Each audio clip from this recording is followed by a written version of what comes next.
નમસ્કાર. દર રવિવારે પ્રસિદ્ધ થતું જનફરિયાદ સાપ્તાહિક વીકલી અપડેટ્સ.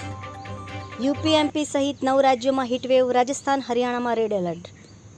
રાજકોટમાં થશે પૂર્વ મુખ્યમંત્રી વિજય રૂપાણીના અંતિમ સંસ્કાર. અમેરિકાથી આવતીકાલે આવશે પુત્ર. પંજાબમાં વાયુસેનાના અપાચે હેલિકોપ્ટરનું ઇમરજન્સી લેન્ડિંગ. પઠાણકોટથી ઉડાન ભરી અને એક ખેતરમાં ઉતર્યું.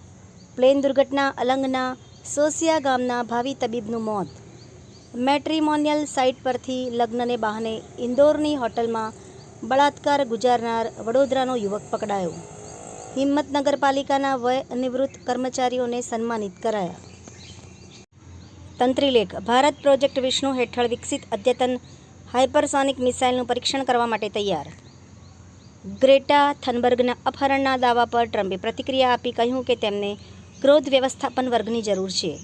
ચીનના વિમાનવાહક જહાજ જૂથે જાપાની પાણીમાં પ્રવેશ કર્યો. ચેતવણી ઉચ્ચારી.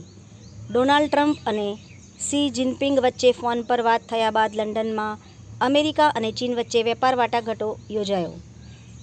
બેલ્જિયમમાં એસ જયશંકરે ચેતવણી આપી છે કે જો આતંકવાદી હુમલાઓથી ઉશ્કેરવામાં આવશે તો ભારત પાકિસ્તાનમાં ઘૂસીને હુમલો કરશે.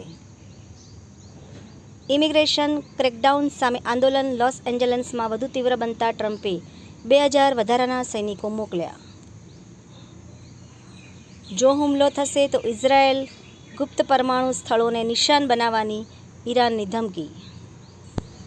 આભાર. મીનાક્ષી રાવલ, ગાંધીનગર. ન્યૂઝ ઓફ ગાંધીનગર દૈનિક જનફરિયાદ ન્યૂઝ.